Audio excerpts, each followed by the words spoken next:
Bonjour à tous et à toutes. J'aimerais réexpliquer un peu le cadre de cette masterclass.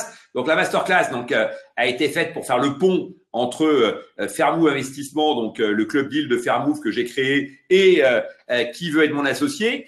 Pourquoi le pont? Parce qu'en fait, il y a une vertu très pédagogique à ces débriefings où on s'appuie sur les différents cas de la soirée pour finalement partager avec vous notre vision de l'investissement. Comment d'ailleurs on analyse, on essaye de décortiquer un peu ensemble les cas. Et d'ailleurs à ce propos, vos questions sont très intéressantes sur les différents sujets. Au travers de ces éclairages, on peut en déduire un certain nombre de choses pour gérer ces investissements dans le futur. Et le club deal Fairmove Invest, l'idée c'est de partager mon expertise du voyage, l'expertise de Tudigo en matière d'analyse de projets pour offrir le meilleur à nos membres. Et l'exemple d'aujourd'hui, Ciao Ciao, est un exemple extrêmement intéressant puisque à la fois on a l'analyse qui nous a amené avec Éric Larchevêque à investir dans l'entreprise quand Julien est passé sur le plateau, et puis également on a l'évolution, l'accompagnement, le mentorat qu'on peut opérer qui a été assez bien mis en scène hier, on va y revenir.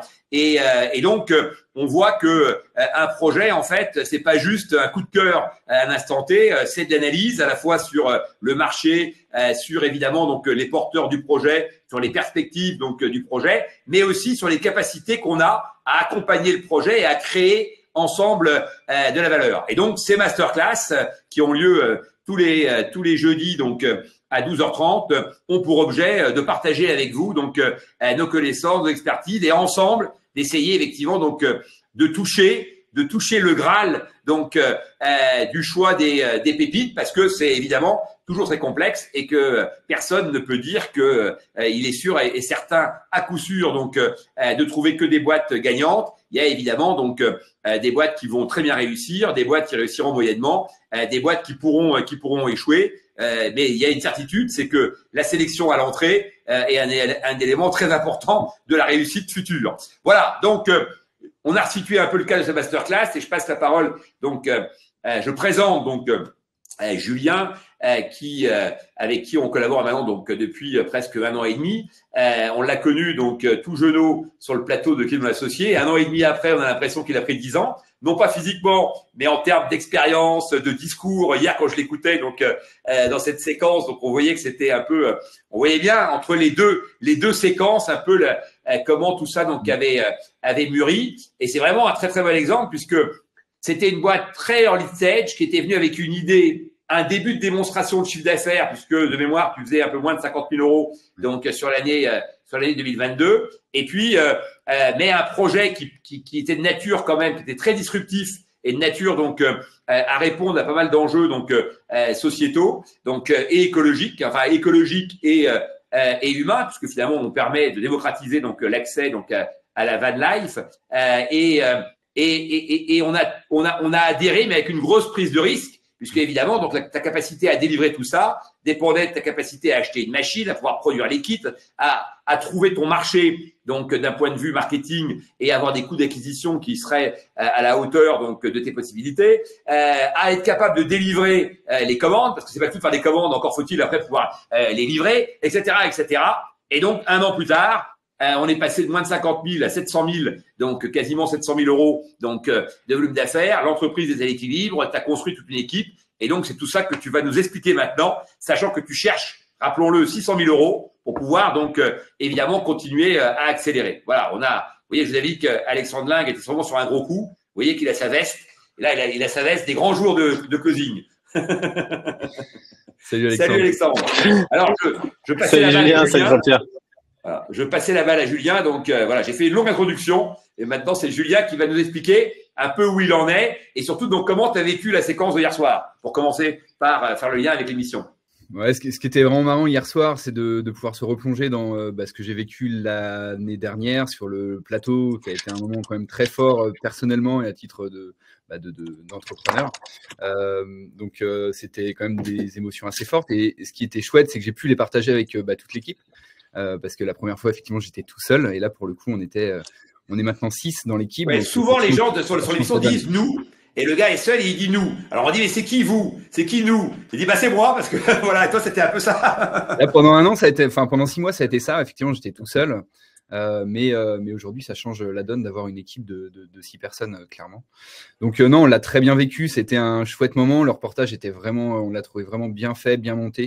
Ouais. Ils ont réussi à exposer, à présenter un peu ce qu'on a vécu, là où on en est aujourd'hui. Ils ont mis en avant les différentes problématiques. Ils ont également présenté les nouveaux produits que l'on a développés en cours d'année. Donc ça, c'est assez chouette. Et puis, on a vu aussi l'accompagnement, l'accompagnement d'Eric, qui a été quand même décisif cette année. Je rappelle juste que le modèle d'origine, c'était quand même de tout externaliser. Donc surtout de ne pas acheter de machines, de ne pas employer de personnel. Et au final, on s'est rendu compte rapidement en cours d'année qu'on allait clairement dans la mauvaise direction. Et c'est en discutant ensemble, c'est en échangeant ensemble qu'on a pris cette décision qui était juste essentielle. Elle était essentielle parce que tu as très bien exécuté. Parce qu'en fait, tout le danger, effectivement, donc d'investir dans du matériel, c'était que derrière, on n'arrive pas à devenir industriel. Parce qu'en fait, toi, tu étais au départ un start-upper donc qui avait une bonne idée, et tu es devenu un industriel. Et tu as fait cette bascule donc très rapidement. Et c'était pas gagné. Il y avait beaucoup d'ingrédients parce qu'il faut rappeler ton parcours. Tu avais effectivement donc déjà pas mal de connaissances donc sur les différents sujets qui nous intéressaient. Ceci dit, donc c'était quand même un sacré pari. Donc d'ailleurs, on a commencé par une petite machine à 10 000 € pour se faire un peu la main. Donc et là, on passe avec plus d'ambition, mais je te refais la passe. Ouais, effectivement. L'idée, au départ, je me suis dit que maîtriser la production, internaliser, c'était un risque parce que ça nécessite des investissements, ça nécessite d'embaucher. Et rapidement, je me suis rendu compte que c'était surtout une sécurité, le fait de maîtriser toute la production, savoir designer un produit, savoir le produire, savoir le vendre, savoir le distribuer. Finalement, quand on maîtrise toute la chaîne, c'est une vraie sécurité et ça permet de se projeter beaucoup plus facilement, quoi. Donc l'étape, c'est quand même de maîtriser ces différents aspects et surtout de trouver les bonnes personnes, les personnes compétentes, les personnes qui partagent aussi les valeurs du projet. Et je pense que ça a été une des clés cette année, le fait de s'entourer et de bien s'entourer des bonnes personnes, quoi. Donc aujourd'hui, je pense que tu es aussi allé par étapes parce que tu avais quand même un bon début de traction commerciale, un pipe commercial, une bonne visibilité sur tes commandes à venir. Donc, et tu as fait des premiers investissements qui te permettent de délivrer ça et de t'équiper. Mais bon, t'as pas fait l'erreur de ceux qui effectivement lèvent des fonds et puis tout de suite mettre en place presque une usine capable de traiter 20 fois ce que tu ferais aujourd'hui en termes de volume d'affaires, ce qui aurait pu peut-être te faire perdre pas mal en rentabilité et ce qui t'aurait empêché d'être rentable sur ta première année, comme tu l'es aujourd'hui. Effectivement, on a fait l'inverse. L'idée, c'est d'apprendre, de découvrir et puis de s'adapter, quoi. Et quand on a découvert que finalement, le fait d'avoir tout le business ou le fait que la production repose chez un tiers qui par défaut maîtrise tout l'aspect business, c'était quand même hyper risqué, quoi. Donc on a switché assez rapidement, on a fait le choix d'internaliser assez rapidement et il fallait le faire. Mais avec une idée d'ailleurs qui était de dire on va parce qu'il faut rappeler donc on était sur un volume donc de production de commande d'un ou deux kits par jour. Donc en fait on était parti dans l'idée qu'on allait en produire donc 60% nous-mêmes et on pouvait continuer donc à faire appel aux prestataires de manière à avoir deux pieds sur lesquels effectivement donc fonctionner. Et encore une fois la machine qu'on a achetée donc était une petite machine dans un premier temps et donc le niveau de risque était quand même un peu bordé parce que Julien donc a une caractéristique, c'est que c'est un audacieux mais très mesuré. Très prudent. Tu trouves? Bah oui, c'est-à-dire que t'es quand même effectivement d'ailleurs la preuve en est, c'est que pour ta première année, si tu veux, donc tu as une croissance formidable et tu dégages un petit résultat. Et donc ça montre bien que tu es dans une logique toujours d'analyser en amont donc les conséquences de tes actions. T'es pas juste dans l'idée de vendre de la croissance. Tu vois, à ta place, il y a des gens qui auraient dit t'aurais très bien pu faire 1 million d'euros en perdant 200 000. Or, toi, tu as fait 600 000 en gagnant 20 000. Voilà. Et donc, ça caractérise déjà une façon, effectivement, donc, de réfléchir par rapport à son business, tu vois, et qui est très rassurante, évidemment, pour les investisseurs. Je parle sous le contrôle d'Alexandre. Non, complètement. Après, il y a deux façons il y a deux profils d'entrepreneurs. Après, moi, c'est sûr que j'ai toujours la préférence pour ceux qui ont des ambitions, mais qui savent aussi regarder le compte de résultat et mettre les moyens à la hauteur d'ambitions réalistes. Voilà. Bien sûr, et d'ailleurs, rappelons sur le plateau que rappelle-nous la demande que tu avais faite donc sur le plateau en termes de montant. Ouais, c'était 100 000 euros pour 12%. Voilà. Et donc, nous, tu vois, c'était très mesuré. C'est-à-dire que tu as des gens qui viennent avec des projets qui ont ni queue ni tête, ils demandent 300 000, 400 000, tu vois. Toi, tu étais vraiment sur le bon montant, ce qui fait que d'ailleurs que tout le monde a voulu investir quasiment. Donc, puisqu'on était 4 à se battre, donc pour rentrer au capital, parce que la valo était très raisonnable et le montant effectivement donc recherché paraissait effectivement donc de nature à pouvoir te permettre de franchir une petite étape, mais pas non plus effectivement donc à partir dans l'inconnu.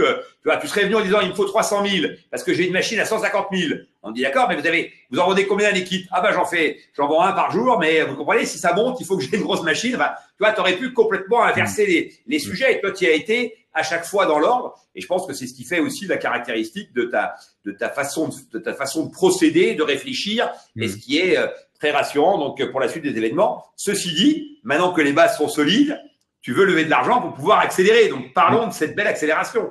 Ou peut-être restons sur le sujet d'hier soir. Je ne sais pas si Alexandre a des questions sur le. Moi j'ai des questions sur parce que bon, suite à l'émission, t'as enclenché une accélération commerciale. Ça t'a fait connaître auprès du public, des communautés qui sont intéressées par le produit que développe Ciao Ciao.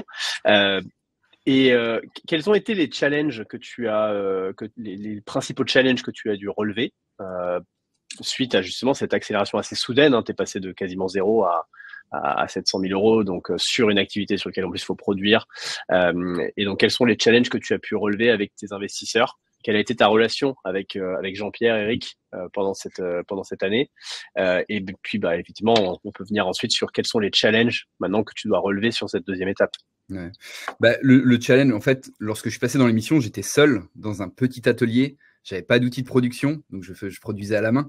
Donc le challenge, c'était de passer du côté totalement artisanal de la version garage à une version semi-industrielle et donc de structurer. Donc je me suis pris finalement toutes les problématiques en accéléré sur quelques mois qui reposaient sur mes épaules, et il a fallu trouver des solutions à chaque problème.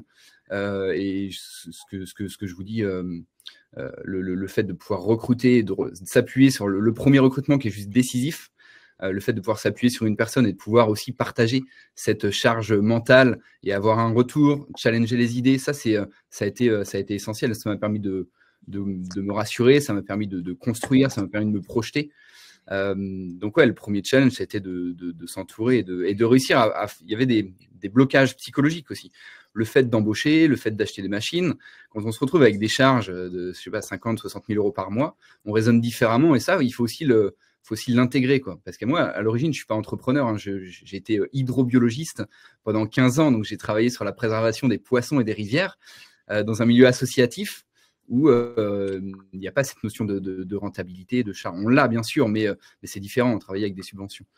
Là, d'un point de vue purement personnel, il faut aussi franchir ce cap et dormir sereinement quand on a 60 000 euros et que les ventes qu'on a prévu de faire ne tombent pas forcément. Donc, il y a un vrai cap psychologique. Et là, ce qui m'a aidé beaucoup, c'est d'avoir les retours d'Eric, de Jean-Pierre. Ils sont hyper réactifs. Je sais pas comment vous faites.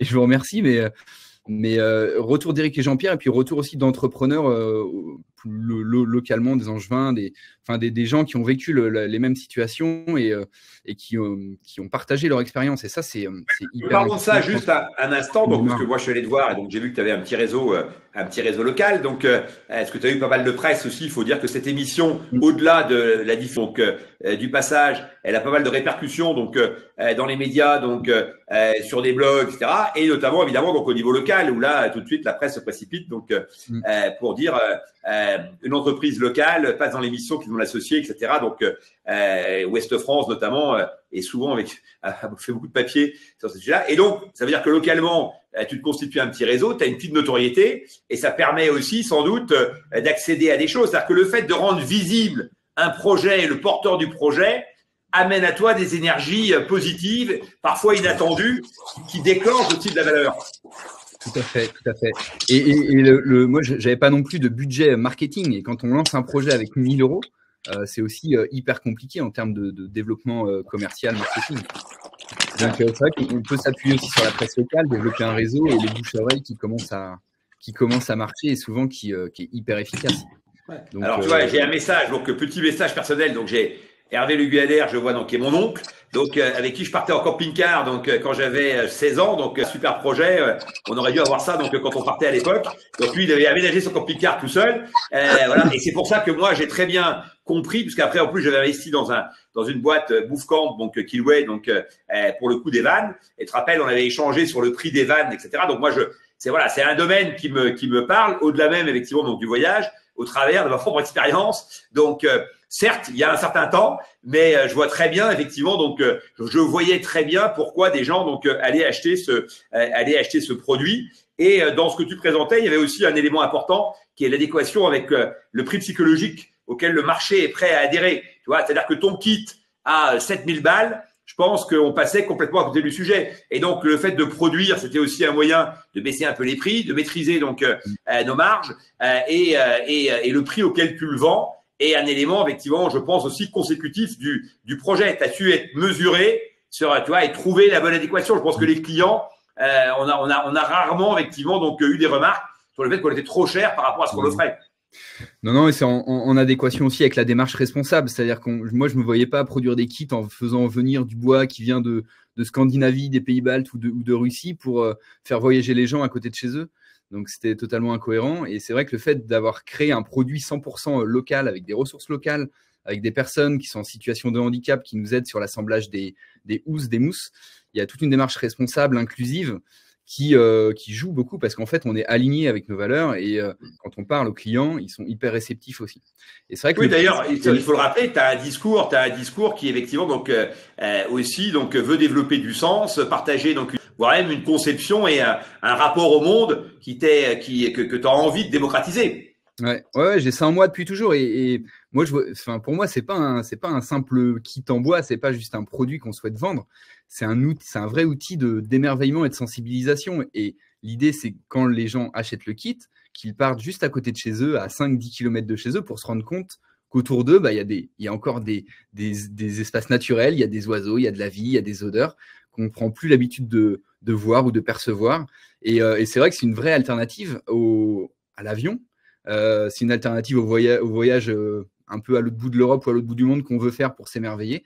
Alors qu'en fait, je veux dire, le bonheur est tout simple. Il suffit juste de prendre sa voiture, de mettre le kit quand il fait beau le vendredi soir, d'aller juste dormir une nuit ou 2 nuits. Ça casse totalement la routine. Pour moi, c'est ça l'argument essentiel, c'est qu'en fait, tu démocratises donc l'accès donc aux loisirs et aux loisirs d'émerveillement auprès effectivement et finalement même pour ceux qui auraient les moyens de s'acheter un camping-car, finalement tu fais de l'upcycling parce que ça évite d'avoir 2 véhicules. Moi, j'ai une maison en Bretagne. Quand tu te balades donc en Bretagne, devant toutes les maisons quasiment t'as un camping-car quoi. Les gens ils le sortent 15 jours par an ou 3 semaines par an.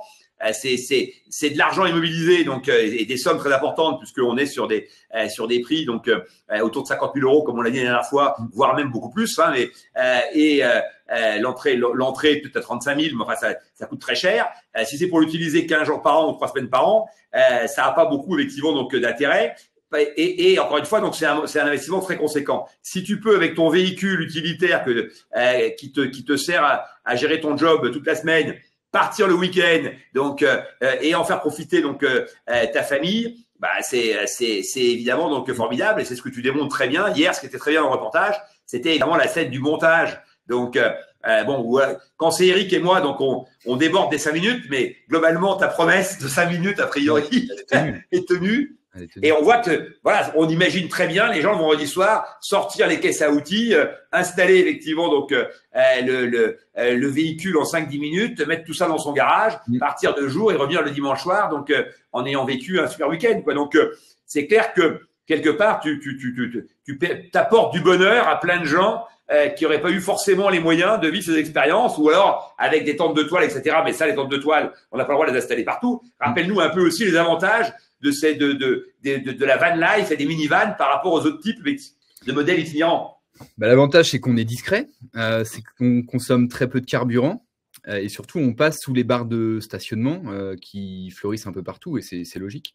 Mais disons qu'on peut accéder partout où on veut, tout en discrétion. Après, il faut respecter les arrêtés préfectoraux, bien sûr, ou municipaux. Mais c'est une vraie liberté, quoi.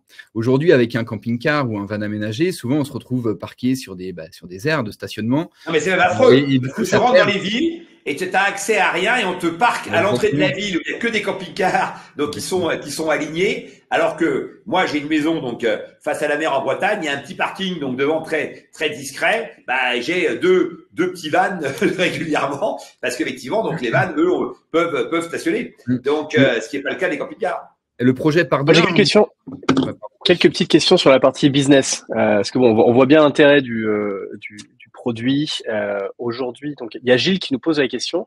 Est-ce qu'il y a une raison pour laquelle vous avez écarté le modèle de la location Ah ben non, on l'a pas écarté. On le lance, justement. On est en train de lancer le modèle de la location. C'était le sujet d'hier soir. Cette année à Angers, et on va l'étendre dans toute la France. Ouais. Et non, ça c'est une très bonne idée, parce qu'évidemment tu te dis que tu vas l'utiliser donc là encore 15 jours, 3 semaines, donc par an, un mois peut-être. Alors après tu peux aussi le passer donc à des copains. Bon, mais globalement évidemment donc la location peut être une voie et c'est clair que ça y est, c'est sur le site. Hein, on va l'éprouver. Alors tu comprends les questions. Il y avait une question avant ça donc qui était intéressante sur le bois donc de Mathilde. Donc est-ce qu'on pourrait utiliser du bois de réemploi? C'est toujours compliqué quand on se lance dans de la série d'utiliser des chutes de bois. Par contre, les chutes, nous, on les réutilise pour faire des accessoires. Donc des étagères, des tabourets, pour faire des kits en tant que tel compliqués. Mais ok, t'as répondu à la question. Et hier, je rappelle que pour les cabanes, hier soir, donc elle fait venir son bois d'Ukraine. Ça a été sujet sur lesquels les investisseurs, on s'est un peu heurté à ça en disant mais comment se fait-il qu'on n'utilise pas du bois en France?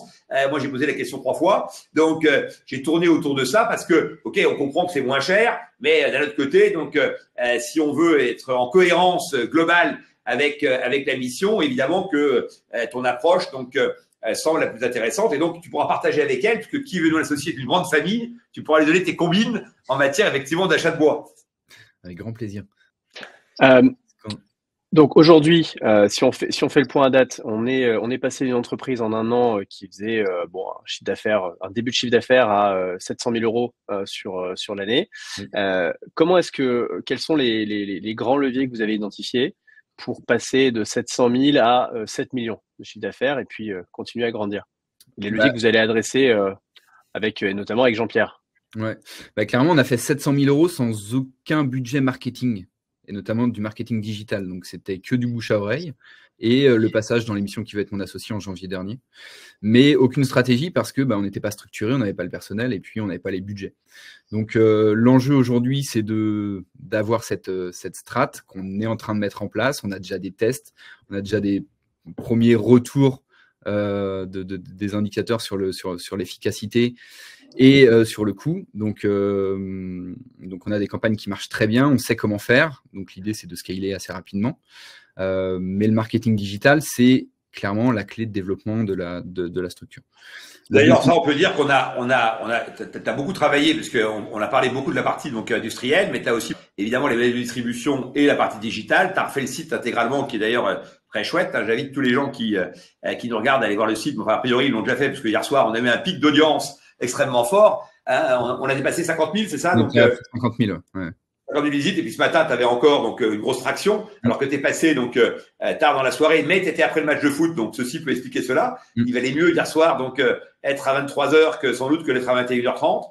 Donc, on a vu qu'il y avait un vrai intérêt, et ton site est très bien fait, explique vraiment bien les différentes étapes, et tu as beaucoup travaillé l'ergonomie. Il faut rappeler à tous les gens qui nous écoutent que, évidemment, donc le funnel de transfo, c'est des éléments très importants donc sur lesquels tu as beaucoup travaillé. Tu as fait appel à un expert, on en avait parlé donc à l'époque, donc tu t'es entouré aussi donc sur ces sujets-là, et aujourd'hui donc tu as un coût d'acquisition qui est très rentable, et donc sur lequel tu as des capacités accélératrices assez fortes. On a une vraie notoriété aussi. On a un trafic organique qui est hyper important, surtout pour une boîte qui a un peu plus d'un an. Et ça, c'est une force. Donc, on a dit marketing digital plutôt pour la partie B2C, et on est en train de développer aussi un réseau de distribution physique en France et à l'étranger, en Europe.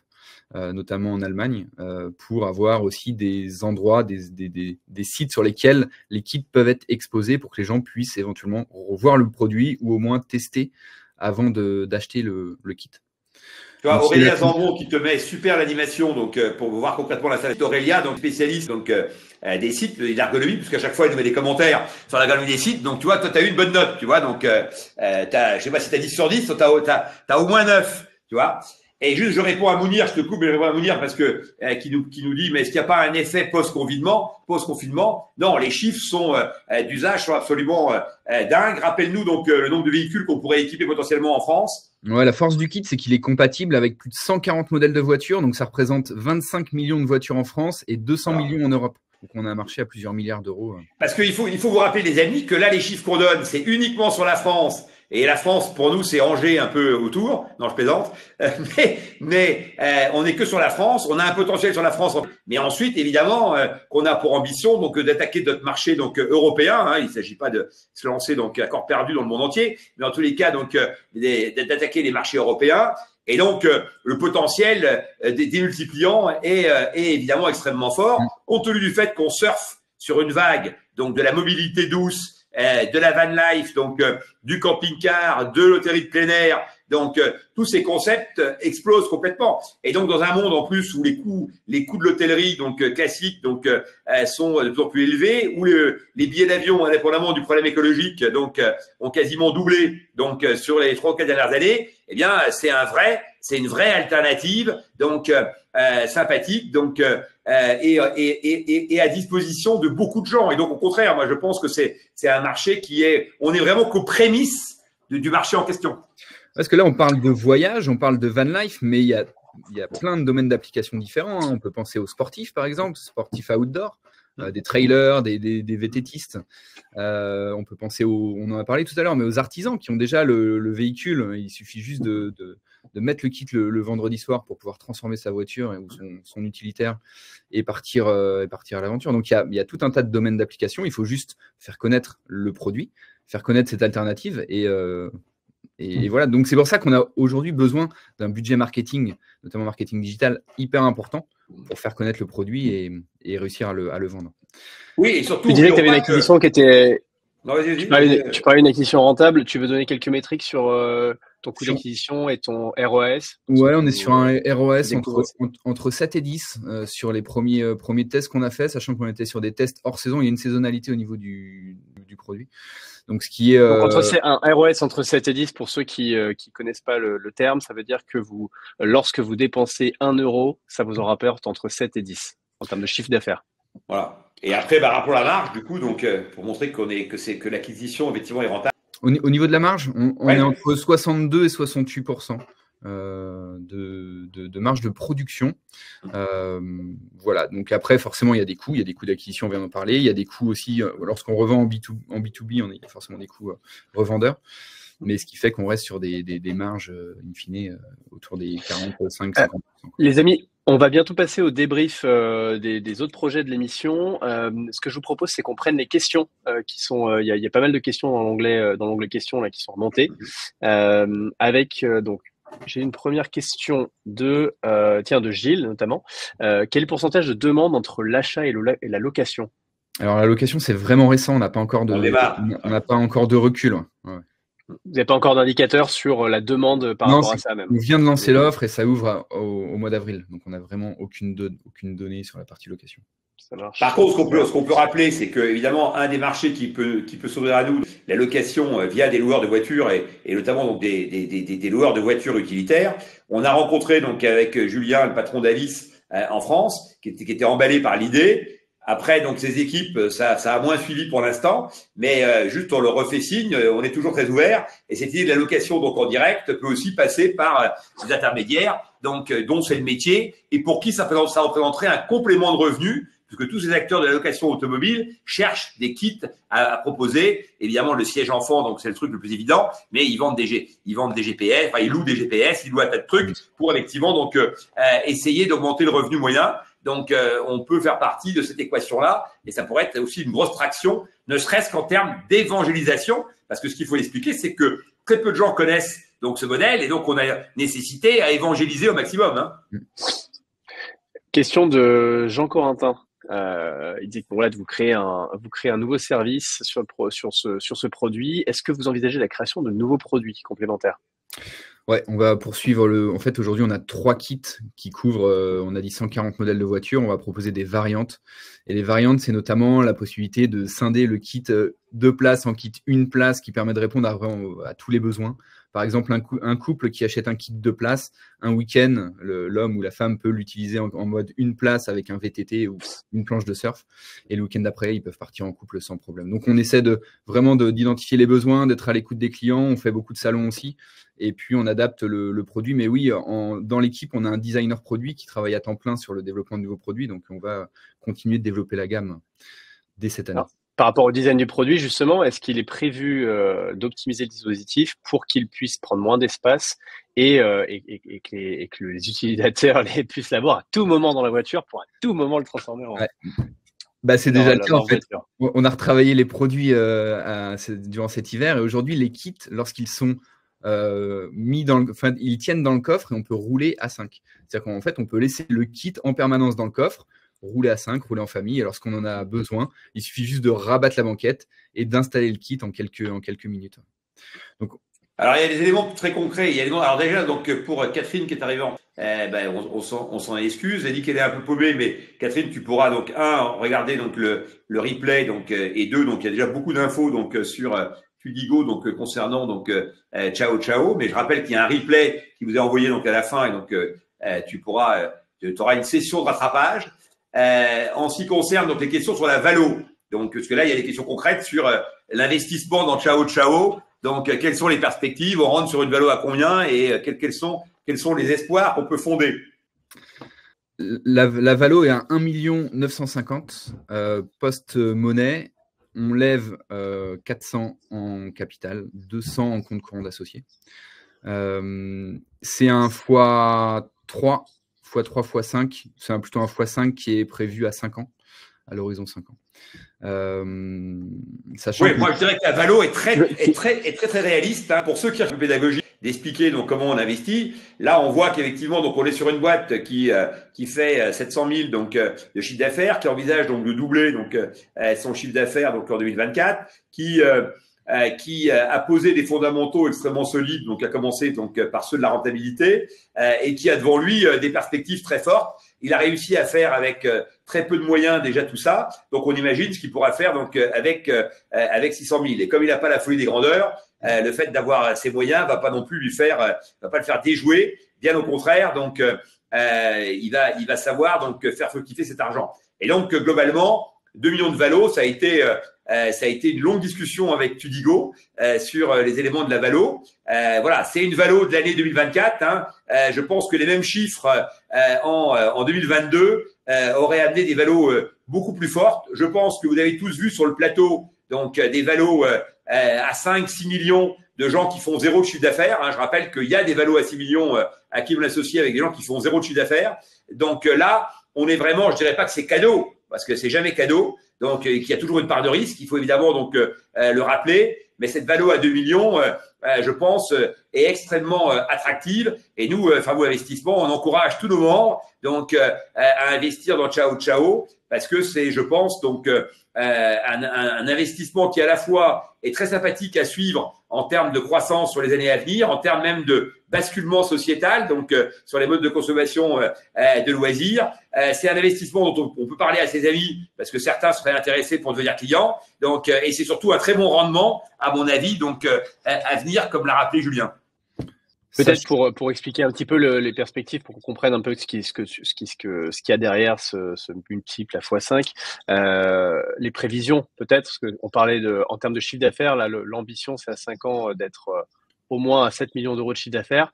Okay. Et moi ce que je vois là-dessus, c'est qu'à 7 millions, vous devriez dégager un EBE, un résultat d'environ 3 millions.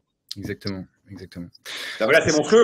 C'est-à-dire que là, on serait sur des modèles de plateforme SaaS. Enfin, on est sur des taux de rentabilité qui font des multiples très. À nos amis que la sortie, c'est à la fois ce que tu dégages, mais c'est aussi la dynamique de ton marché et donc la croissance, et que le multiple Donc, et un élément fondamental, en imaginant que tu fasses 3 millions et que tu as un multiple à 10, je vous laisse donc faire les calculs. Hein. Donc, la réalité de ce modèle, c'est que ça peut aller effectivement donc très vite et très loin. Donc, et encore une fois, moi, je prends le risque de dire, et donc parce que c'est filmé, qu'il y aura un replay, vous pourrez le garder, je prends le risque de dire que Ciao Ciao donc sera une des très belles réussites de Qui est mon associé. Il y en a pas tant que ça, on va en parler après. En tous les cas, celle-là, donc j'en suis à 98% sûr. Voilà, je laisse toujours 2% parce que il y a toujours évidemment des choses qui peuvent se passer, mais très clairement, là, on a quand même éprouvé beaucoup de choses. Et déjà effectivement avec le peu qu'on a, donc on arrive à être à l'équilibre, donc on voit à peu près la suite. Et alors il y avait une question tout à l'heure pour dire est-ce qu'on équipe les vannes? Non, nous notre métier c'est pas d'équiper les camping-cars ou de faire de l'équipement de vannes, c'est de permettre effectivement donc, de transformer le véhicule et de le changer. Donc on est sur un modèle donc différent. Il y a aujourd'hui plein de gens qui équipent des vannes, mais une fois qu'il est équipé, c'est en solide. On peut pas effectivement donc démonter dans la foulée. Donc nous c'est vraiment d'avoir un usage donc multiple qui correspond à l'époque en fait où il faut utiliser donc il faut optimiser l'utilisation en fait et l'usage des éléments qui sont à notre disposition et donc sur l'investissement il est ouvert, on peut en dire un mot, il est ouvert depuis maintenant 15 jours. On arrive à 450 000 euros et ça ferme dans 14 jours. Et il vous reste 14 jours les amis, sachant que on a fixé la jauge à 650 000 euros, donc il reste un peu de potentiel, mais ça, à mon avis ça va. Juste pour terminer sur le sujet de l'investissement, il y a une question de Gilles justement qui pose la question de comment et à quel moment on prend notre bénéfice s'il y en a. Je vais reformuler la question sur quelles sont les suites que vous Jean-Pierre et Julien que vous voyez à Ciao Ciao. Quel est l'objectif pour ou la société hein, et à titre personnel Julien et sinon pour le rachat des parts des investisseurs. À quel moment, comment vous voyez ça? Ce qu'on prévoit, c'est une sortie à 5 ans, une sortie complète à 5 ans. Ouais. Bah, ce qu'il faut dire, c'est que de toute façon, pour répondre à ta question, Alexandre, c'est que évidemment que quand tu investis dans une boîte, il faut toujours donc avoir un point de mire, donc la liquidité.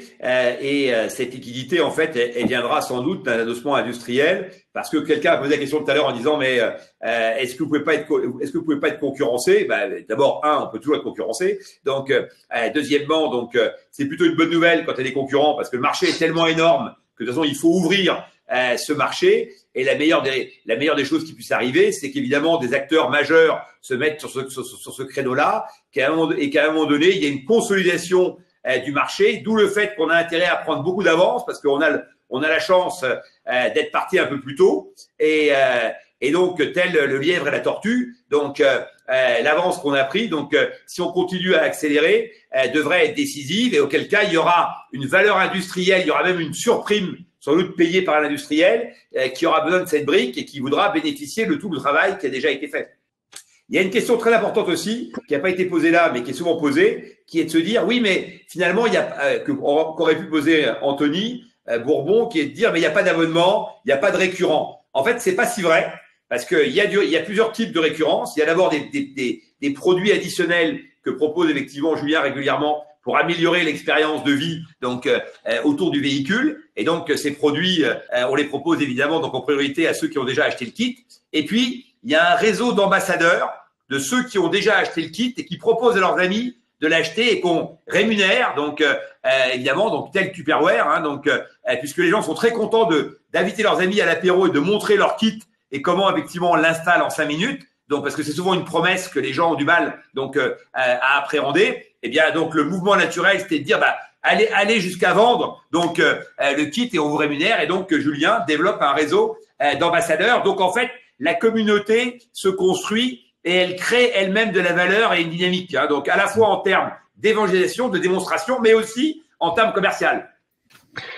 Avant qu'on passe au débrief des projets qui ont fait l'émission d'hier, est-ce que tu peux, Jean-Pierre, rappeler les modalités pour investir en Ciao Ciao et notamment puis nous parler du club Fairmove, parce que Ciao Ciao c'est un projet du club Fairmove Invest. Bien sûr, donc Ciao Ciao c'est un projet du club Fairmove, donc c'est un projet donc auparavant, et moi je me voyais pas donc ne pas mettre Ciao Ciao dans le club compte tenu de tout ce qu'on vient de dire là depuis 45 minutes. Donc d'ailleurs on a débordé débordé parce qu'on devait s'arrêter à 13h et Audrey va nous engueuler parce qu'on n'a pas respecté le timing. Mais bon, le sujet est tellement intéressant que du coup, on s'est laissé entraîner.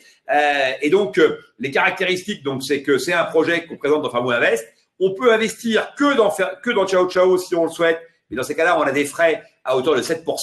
Nous, dans le club Farmou Invest, donc, on présente des projets, donc, à peu près 6 projets par an, donc un projet donc tous les 2 ans, qui ont trait au loisir et au monde du voyage et du loisir au sens large, avec lesquels on a des synergies, on a de l'attraction. Là, on l'a un peu démontré depuis tout à l'heure, c'est-à-dire qu'il faut qu'il y ait une compréhension donc des marchés et une capacité donc à réfléchir. Par exemple, là sur le réseau d'ambassadeurs, donc on a eu pas mal d'interactions là-dessus. Donc on est dans cette dynamique de dire que les projets de Fairmove Invest donc sont en synergie en partie avec Fairmove et permettent effectivement donc mécaniquement de créer de la valeur et de faire en sorte que l'action de Nadir au sein de Fairmove puisse effectivement donc avoir un écho plus large en accompagnant des start-upers qui ont eux-mêmes vocation à disrupter le monde du voyage ou en tous les cas donc employons pas des grands mots, en tous les cas donc à accompagner la nécessaire évolution du secteur et notamment dans le cadre de la transition écologique donc et aussi dans le cadre de l'accès de la démocratisation donc au loisir pour tous, parce qu'on sait que c'est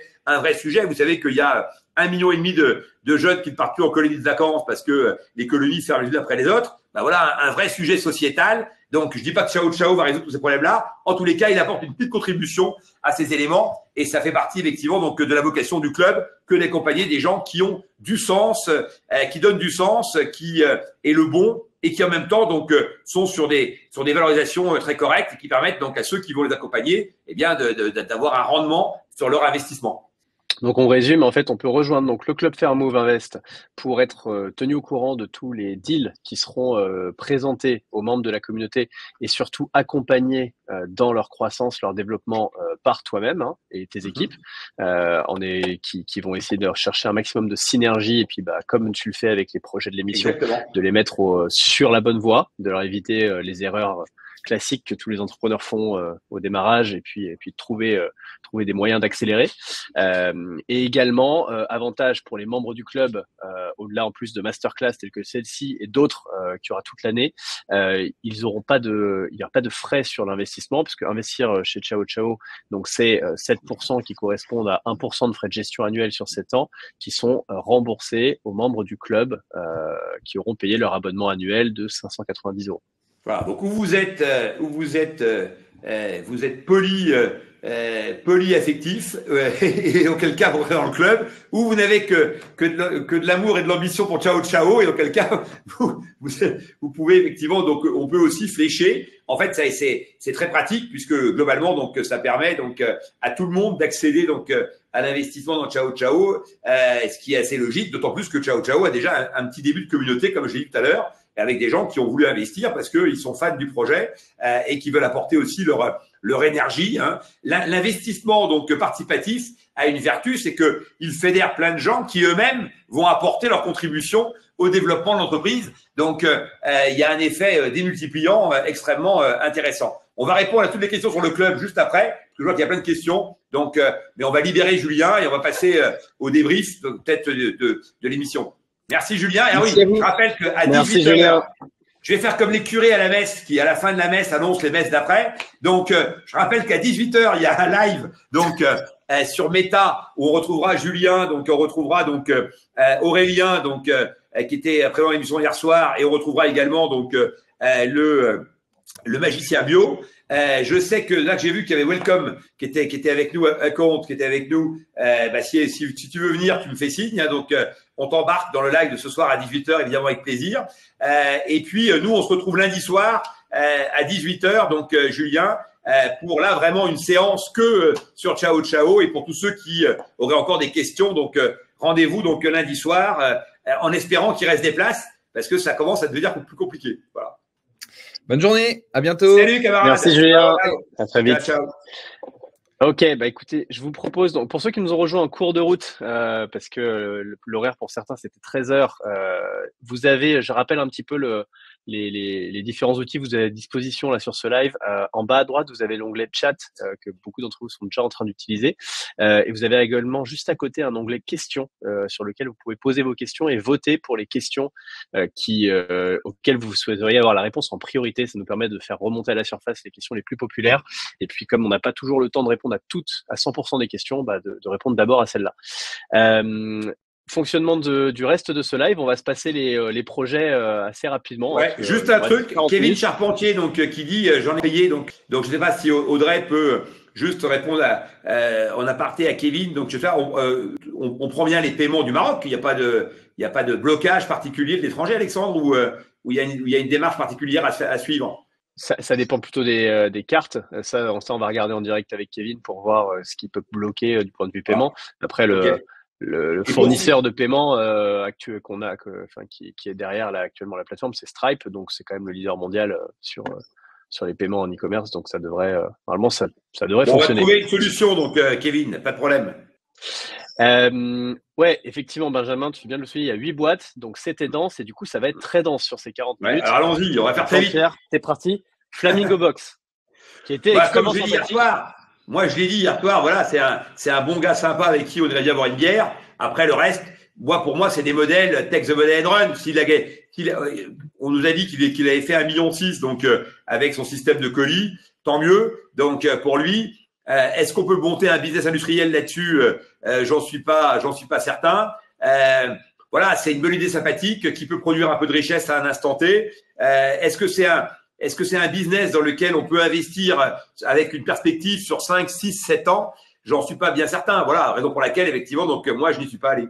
Alors, tu vois, moi, je me suis dit que c'était effectivement pas un business qui va faire 100 millions d'euros dans 5-7 ans, mais que c'était un business qui, du point de vue de la valo d'entrée par rapport à l'EBE qu'il a l'air de déjà dégager, et de ce qu'il peut dégager en grossissant un petit peu naturellement là, qui était finalement pas un mauvais deal, qui pourrait se solder par un cash out, ne serait-ce que même par réduction de capital avec. Ouais, par des dividendes ou par réduction de capital. T'as raison. C'est-à-dire que ça peut une voie avec. Après, si tu veux, notre copain là, donc voilà, c'est un gars incontrôlable. Demain, il va avoir une idée à Madagascar. Je sais pas. C'est-à-dire que tu veux, voilà, je pense que si tu veux, on est sur des bases qui sont quand même mouvantes. Voilà. Et il y a un seul truc qui m'a rassuré. D'ailleurs, je tiens à le signaler, c'est qu'il a pris la proposition la moins intéressante financièrement pour lui, celle de Eric, parce que il a confiance dans Eric. Donc ça m'a plutôt plu. Je me suis dit, tiens, voilà, il a compris qu'il avait besoin quand même d'un allié et que celui qui était le plus adapté donc à sa problématique, c'était Eric. Donc ça, c'est plutôt, ça va plutôt à contrario de ce que j'ai dit. Donc peut-être qu'effectivement, donc il y avait un coup à faire avec lui. Maintenant, ça va nécessiter quand même beaucoup d'investissement auprès de lui. Voilà. Et moi, en tous les cas, donc j'en ai pas le temps parce que quand je parle des synergies autour de Fairmove, voilà, c'est dans un domaine très clair qui est celui du voyage, sur le domaine de Flamingo. Donc à part effectivement donc la cause des flamingos elle-même, j'ai pas grand-chose effectivement donc à lui apporter. Qu'est-ce qui, selon toi, d'ailleurs, a amené Eric sur un dossier de ce type-là? Ah bah très clair. Qu'est-ce qu'Eric se voit comme valeur ajoutée, justement? Ouais. Eric, il a une dimension industrielle, donc il aime les entrepôts, il aime les machines. Voilà, il a organisé Ledger, donc l'usine de Ledger et la production de Ledger, et c'est quelque chose qu'il passionne. Il est ingénieur donc au départ, et quand il voit un truc bordélique comme Flamingo, mais qui produit déjà de la richesse, il se dit mieux organisé, plus cohérent, ça peut effectivement cartonner. Je rappelle qu'il avait fait le libraire Drouin, donc il y a 2 ans, qui était une promesse de dire j'ai un entrepôt, j'ai 1 million de livres, je cherche un associé donc pour m'aider à les sortir, à les trier et donc à mieux les valoriser. Et Eric avait fait un chèque de 180 000 euros. Bon, finalement, ça a été moins parce que l'histoire était plus compliquée. Mais bon, peu importe. En tous les cas, il était déjà allé dans le mouvement, effectivement, donc de faire une opération avec un entrepôt. Voilà, je pense que il aime l'odeur, effectivement, donc de l'entrepôt au petit matin. Et surtout, il aime organiser et optimiser et processer des choses qui ne sont pas. Après, il faut qu'en face, il y ait aussi du répondant. Donc, c'est pour ça qu'effectivement, donc, j'ai fait cette petite remarque sur notre camarade, mais qui, au demeurant, est extrêmement sympathique.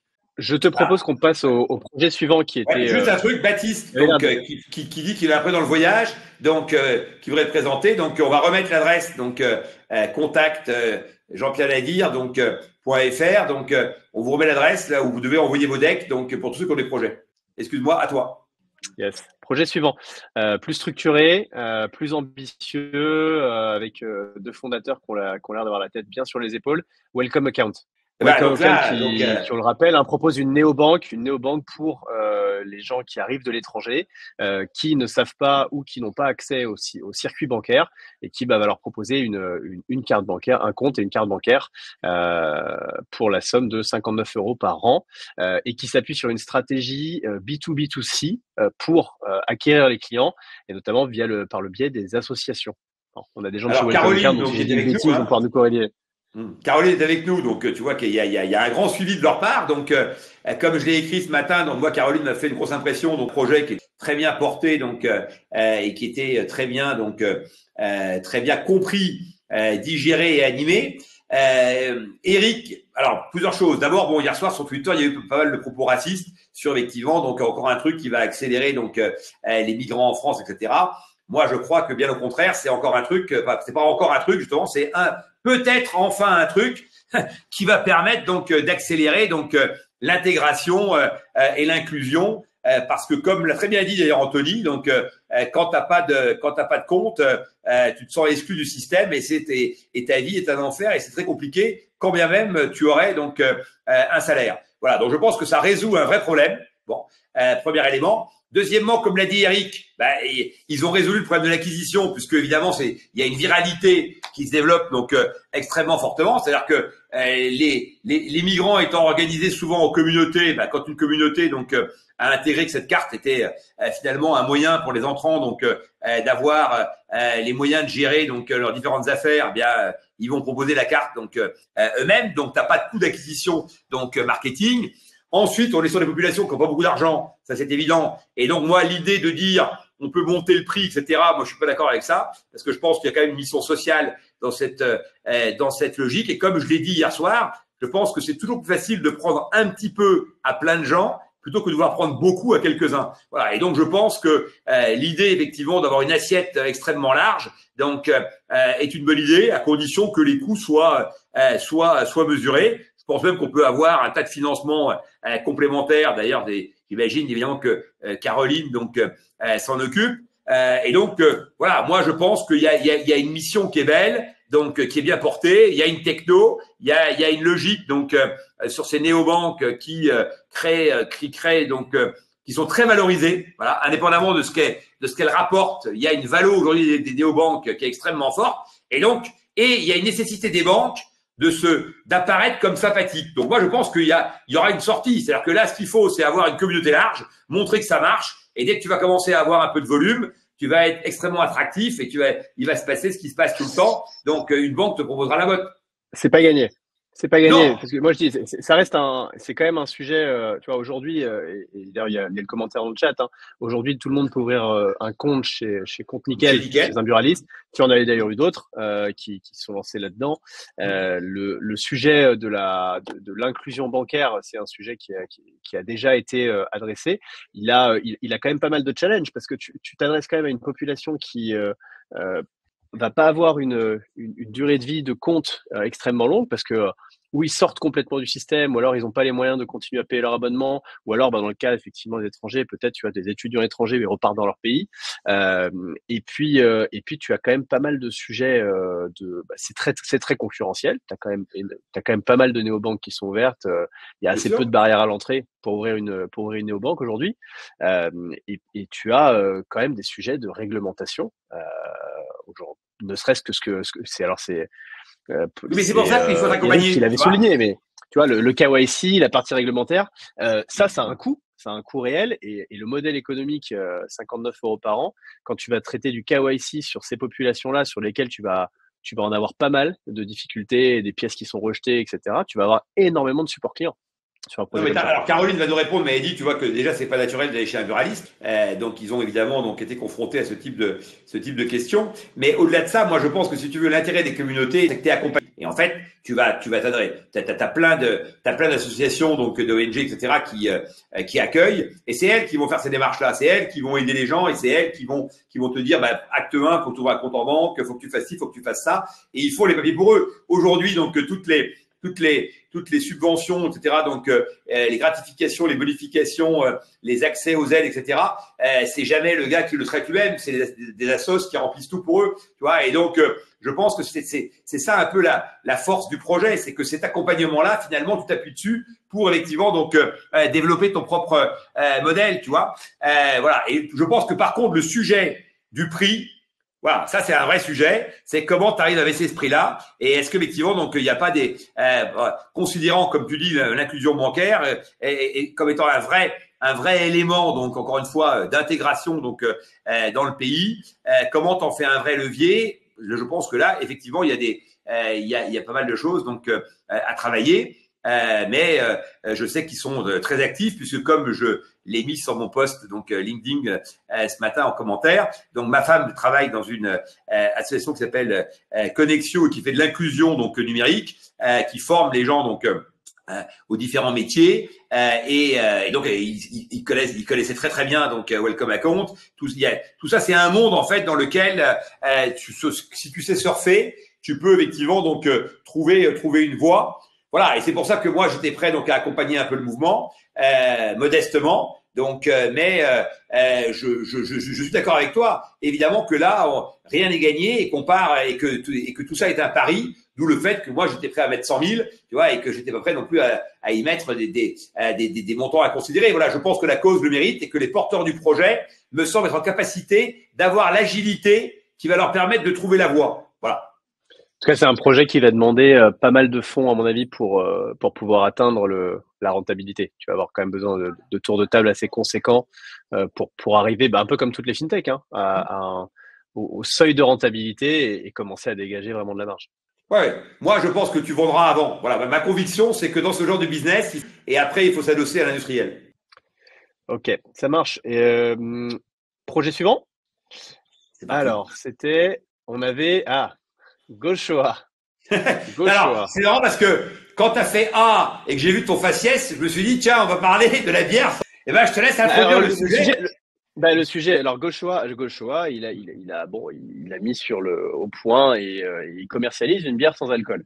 Attends, Caroline te veut bien interagir avec toi sur son BP, donc quand tu veux, hein, elle vient de le préciser. Ah bah écoute, avec plaisir. Voilà. Avec plaisir. Pour le sujet pour la bière sans alcool de Gauchois. Alors, il y a un marché, il y a de la demande. Il y a beaucoup de gens sportifs et pas sportifs qui réduisent leur consommation d'alcool.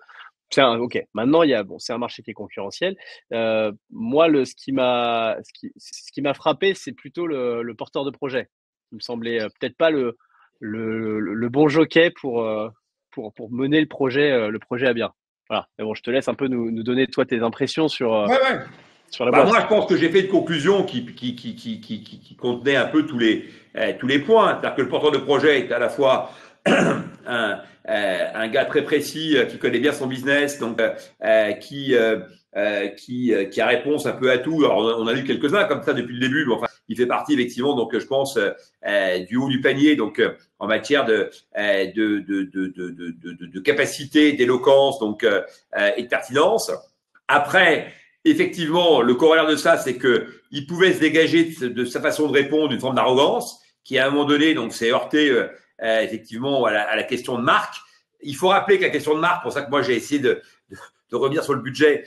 Marc, quand il dit avec 1 000 euros, effectivement, donc quel influenceur tu prends, parce que pour rappel, on tournait autour du fait que le territoire donc de la marque n'était pas clair et que donc il fallait en inventer un. Et pour essayer de comprendre vers quoi il voulait aller, Marc a eu cette idée de dire quel type d'influenceur tu prendrais, parce que ça donnait. Si tu dis que tu prends Nabila, c'est pas la même chose évidemment que si tu prends donc Tony Parker. Bon, et donc globalement, c'était quoi le type de persona qui pouvait incarner effectivement cette marque, à défaut de pouvoir nous l'expliquer, au moins on pouvait peut-être y mettre un nom. Bon, il n'a pas très bien compris la question de Marc et il s'est arrêté, comme il est très cartésien, au fait que Marc a dit 1 000 euros. Et effectivement, il a bien raison, puisque trouver aujourd'hui donc un poste à 1 000 euros sur un influenceur un peu référent, tu peux te brosser la nuit. Donc, un poste aujourd'hui, ça vaut plutôt entre 3 500 donc et 10 000 euros pour des gros influenceurs. Donc on est très loin évidemment donc des 1 000 euros. Et en fait, il est resté bloqué là-dessus. Moi, j'ai dit mais non, mais t'as qu'à prendre 10 000. C'était pas le problème de savoir le budget qui était donné, c'était juste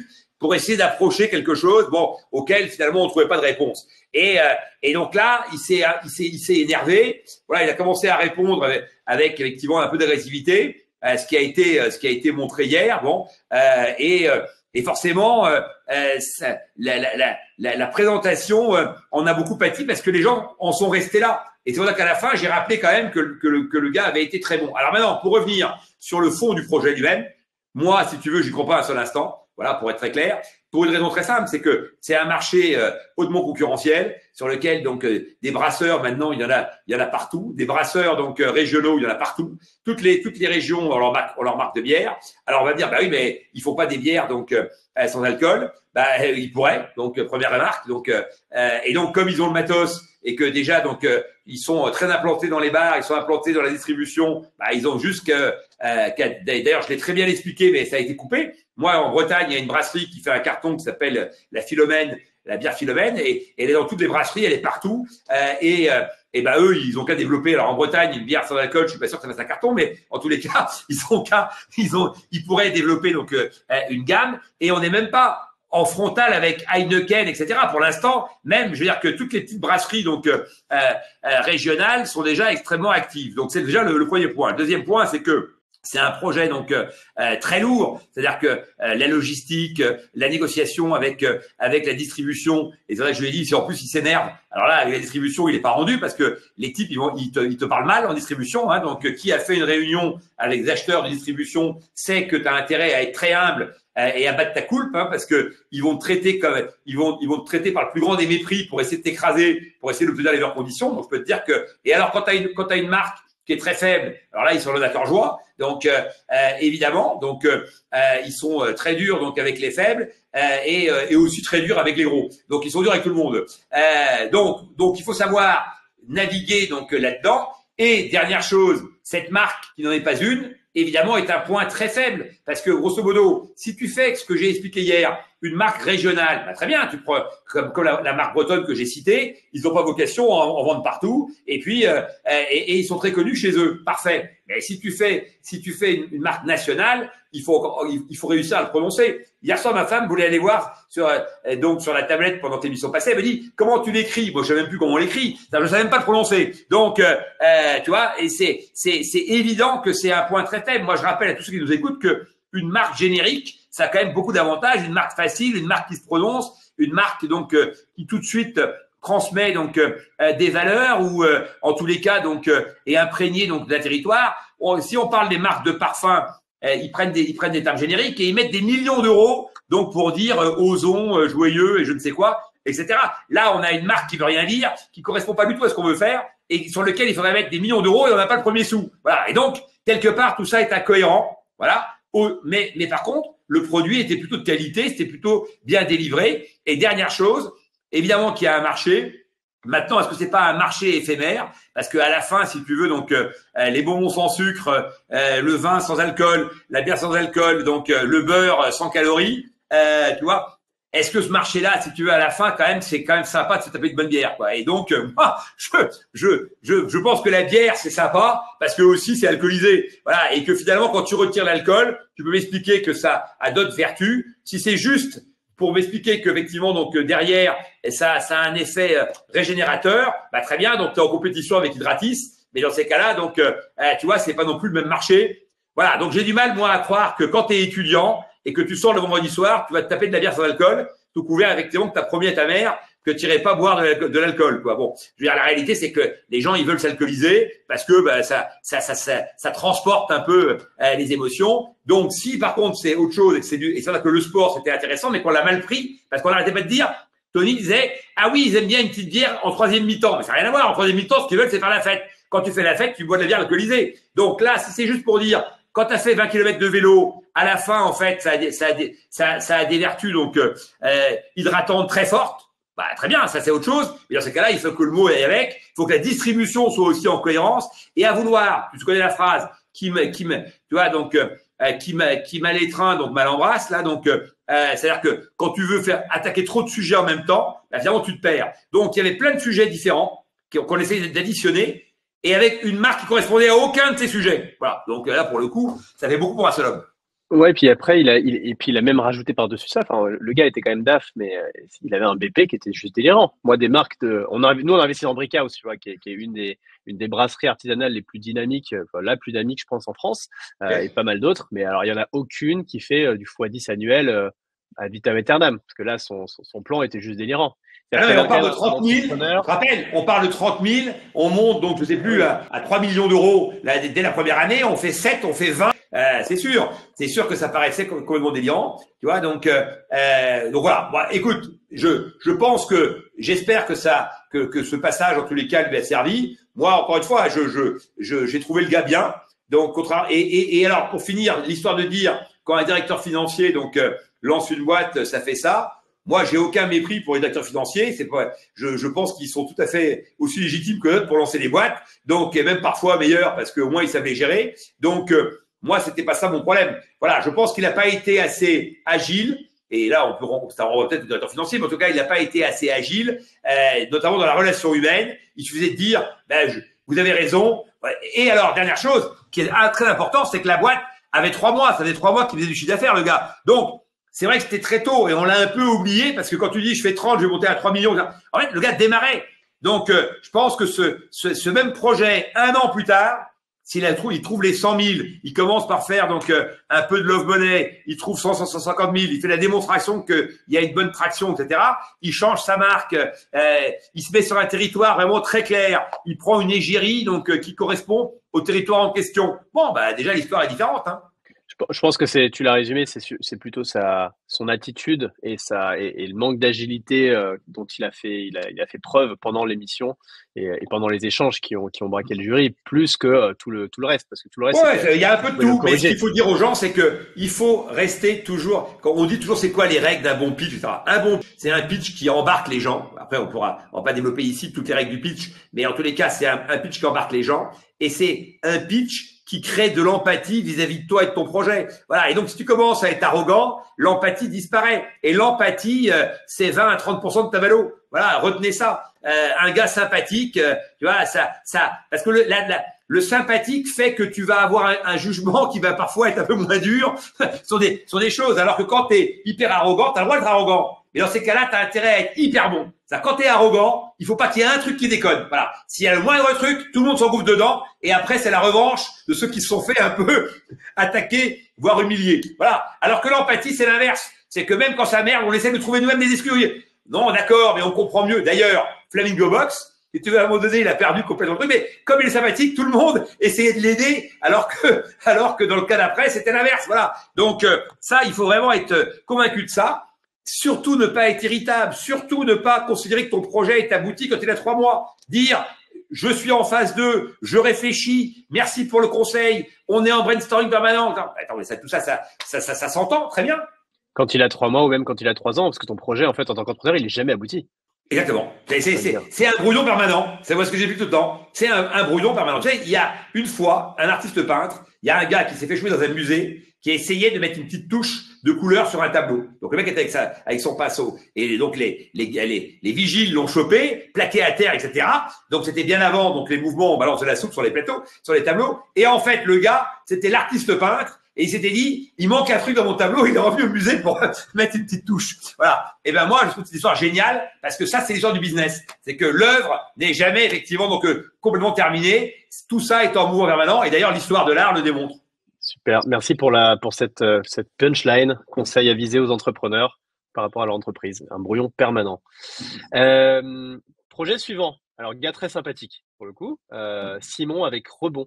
Rebond qui réinvente le ballon de foot avec des ballons biosourcés, conçus fabriqués dans la région de Nantes et qui a, alors je crois, à son capital et en ambassadeur Djibril Cissé.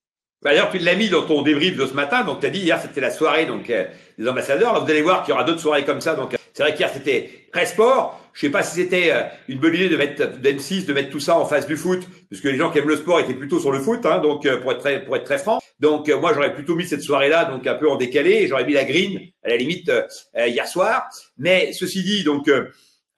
Effectivement, un projet très smart, très bien porté. Un ambassadeur, Djibril, qui était très bon, ce qui n'est pas toujours le cas. Donc, on a vu que le cas d'après, Jean-Pierre Papin avait quand même plus de mal donc à expliquer la logique du business. Donc, alors que Djibril a été très à l'aise tout de suite. Donc, et on voyait donc qu'il était impliqué dans le projet, ce qui évidemment change la donne. Hein. Quand un ambassadeur donne l'impression d'être là que pour la télé et de pas être impliqué lui dans le projet, comme on l'a vu pour le barbier de Marseille, où en fait il est venu en copain, mais pas en investisseur. Il n'avait même pas investisseur, ouais. Voilà. Et donc là, Djibril, Djibril, je trouvais qu'il était très bon parce qu'il était impliqué dans le projet. Il savait parler de la mission, de pourquoi il trouvait que c'était un produit qui lui le convainquait en tant que sportif également. Et puis, il savait aussi parler de l'entrepreneur. Tu sentais qu'il était à côté, qu'il avait passé du temps avec l'équipe, qu'il était convaincu par l'équipe. Et donc, il savait à la fois défendre le produit, la mission de l'entreprise et puis les entrepreneurs qu'il apporte. Exactement. Donc, il a coché toutes les cases, l'ami de Djibril. Et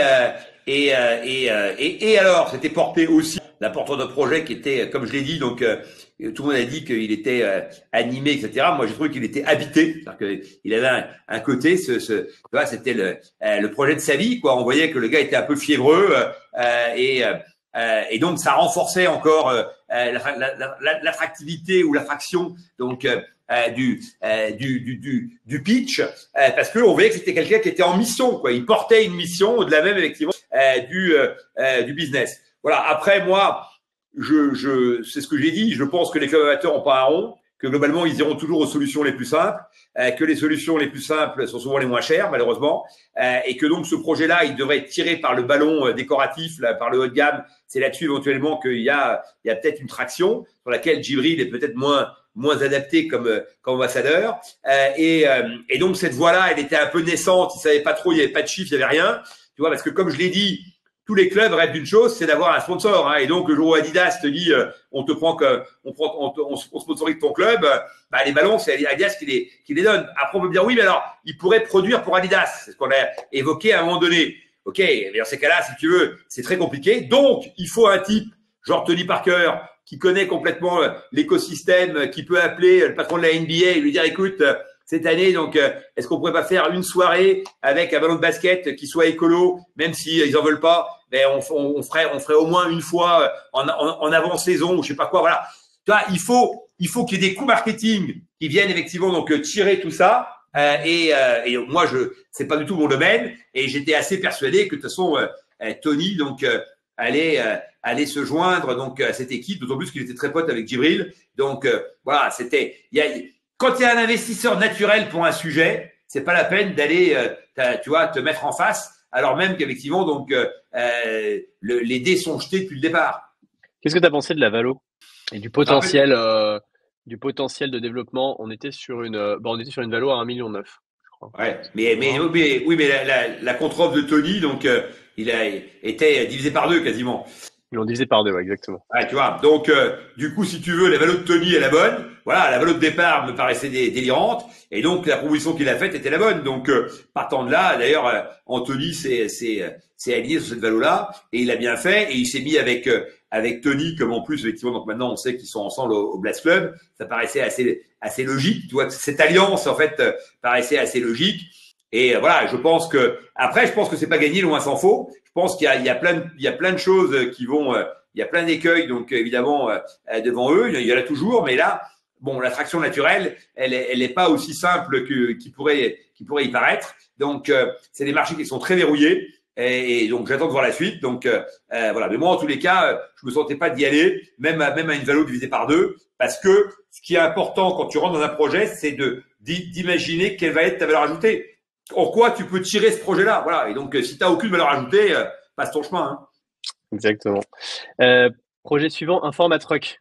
Cyril. Attends, juste avant ça, donc Kevin Charpentier, qui donc est très présent sur toutes nos masterclass. Donc, même si tu l'as pas, j'espère que tu vas payer Charpentier, parce que toutes les questions que tu poses. Donc, j'espère que tu vas raquer pour rentrer au club. Hein. Donc, en tous les cas, donc le Kevin, qu'est-ce qu'il nous dit? Il me dit, est-ce que Transition sera dans Fermo Invest? En tous les cas, pas cette année. De manière très claire, puisque nous, on doit mettre notre argent, ou en tous les cas, donc l'argent d'un véhicule qu'on a créé donc pour pouvoir donc investir, mais on n'a pas le droit donc d'utiliser donc des club deals donc sur la première saison de passage du candidat. Donc si Transition lève de l'argent dans un an et qu'on utilise effectivement Fermo Investissement, on verra. Donc ça paraîtrait assez logique, hein, donc qu'on le fasse comme ça. Donc rejoignez le club, encore une raison d'être dans le club. Mais en tous les cas, donc là pour l'investissement que je vais le faire, c'est Jean-Pierre Nadir donc qui va le faire. Et tout à l'heure quelqu'un a demandé si dans Ciao Ciao, donc le véhicule Nadir Investissement, donc allait remettre. Non, je ne pense pas, puisque l'idée c'est de faire en sorte effectivement que d'abord nous, je vous signale les amis du véhicule Nadir Investissement qu'on aura fait 4 fois la mise, puisqu'on est rentré sur une valo à 500 000 et que là la valo sera à 2, hein, donc en un an. Donc déjà c'est une démonstration que on a fait un très bon investissement, et je pense qu'on a intérêt donc nous à garder effectivement donc notre invest de départ. Et si de 2 ça passe à 8, je vous laisse faire le calcul. On aura fait une très belle opération, et donc je pense pas qu'on ait intérêt donc aujourd'hui en l'état donc à remettre. D'autant qu'il y a une forte traction, il y a une très forte demande sur Ciao Ciao. Donc la jauge va être atteinte très rapidement. Donc Fameux Investissement mettra lui un ticket, il met 5% donc à chaque fois. Et c'est plus intéressant d'avoir des nouveaux investisseurs, parce que ces investisseurs-là, comme j'ai dit tout à l'heure, peuvent nous apporter chacun donc à leur niveau un certain nombre de choses. Voilà. Et oui, Kevin, tu serais déjà, je sais si ça passait, mais donc tu vas trouver une solution du Maroc. on va trouver une solution, Kevin. T'inquiète pas. On t'appelle, Kevin. C'est bon. On a bien noté. Du coup, projet suivant, Informatruck. Ouais, Informatruck. Ouais, non, mais c'est un super projet. Enfin, je sais pas ce que tu as pensé. Donne ton avis, puisque moi, le mien, j'ai déjà conclu sur le projet. Moi, j'ai trouvé que c'est un super projet dans l'idée. C'est un super projet du point de vue de la mission. En revanche, les chiffres, pour l'instant, te disent pas que c'est un super projet du point de vue économique. Parce que tu as enfin moi ce que j'ai entendu, alors après c'était peut-être l'émission, mais on avait trois camions, donc trois personnes, 3 réparateurs et un chiffre d'affaires de 30 000 euros. Et le gars, on demandait une valo de, je crois, 2 millions d'euros. C'est ça, 2 millions d'euros. Sous couvert que c'est de l'impact, donc c'est bon. Et de l'inclusion. De l'impact et de l'inclusion. Voilà. Et donc bon, moi ça matche pas avec mes convictions qui sont qu'il faut pas opposer impact et rentabilité en investissement, en investissement et dans la performance économique également. Donc il est là, Cyril. Tu vois, donc en fait l'avantage de ce débrief, c'est qu'on a les fondateurs motivés des différents projets qui sont là. Je pense que la prochaine fois, on va pouvoir les faire monter sur la scène. Hein. On va recréer qui va être mon associé directement. Donc ouais, moi j'en ai pensé que c'était un très beau projet qui pitchait très très bien, qu'il y avait une belle mission, mais que à date c'était pas un projet dans lequel qui était suffisamment mûr pour investir.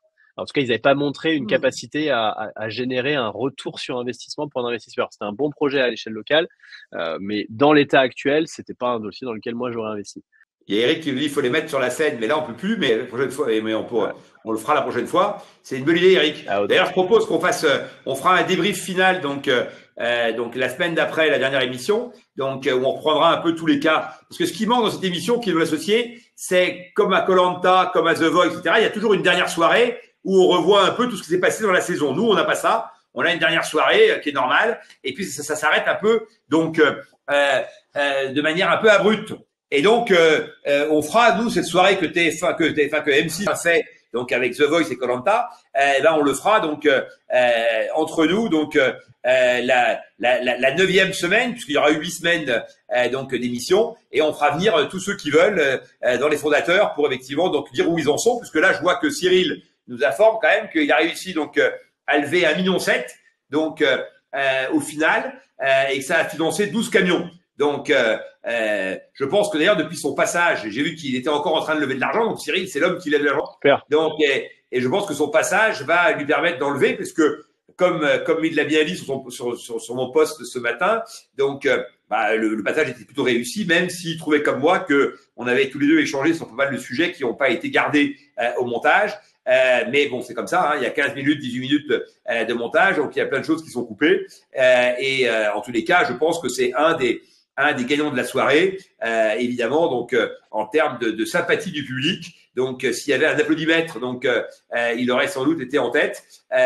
Et ma phrase de Steve Jobs, voilà, voulait un peu illustrer ça. Donc, quand Eric a dit c'est le Zorro, c'était un peu différent. Moi, ce que je voulais illustrer, c'était que il avait une réponse un peu donc à tous les sujets, une pertinence sur tous les sujets, une vision et une élocution qui faisait que très clairement, donc on avait envie de le suivre, et sur un sujet qui était pas très sexy au départ, quoi. Quand on arrive et qu'on voit un camion de réparation, c'est pas forcément ce qui va exciter les foules immédiatement. Voilà, il a réussi à rendre sympathique et quasiment sexy un produit qui, but en blanc, ne l'était pas. Et son passage, donc encore une fois, donc sera un moment fort de la saison. Top. D'ailleurs, est-ce qu'on peut imaginer, Jean-Pierre, un événement un événement pour les membres du club où on retrouvera en live nos porteurs de projets, les entrepreneurs. Voilà, et ça c'est très bonne remarque. Très bonne remarque, il faut le dire à vos amis. Donc on va faire ça pour les membres du club, évidemment. Donc voilà, on fera ce grand débrief donc pour les membres du club. Donc c'est une très bonne idée. À quand JP Nadir présenter des projets?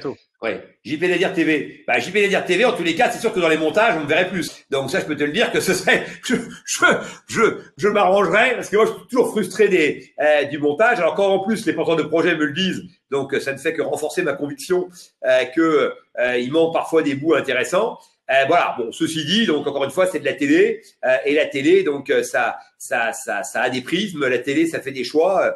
La télé, il faut aussi qu'il y ait une part de show. Voilà. Et donc rappelons que c'est quand même la plus grande émission de business en prime time et que donc forcément elle se doit aussi d'être adaptée. On n'est pas sur BFM Business, quoi. Voilà, donc très clairement. Top.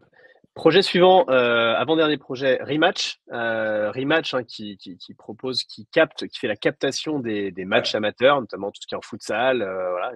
Et, le rematch, l'idée est géniale parce que toi, je suis sûr que Alexandre et que tu es avec ton fils au rugby, les gens ils filment, etc. Donc ils envoient leur femme qui est pas venue, mais les actions du petit, etc.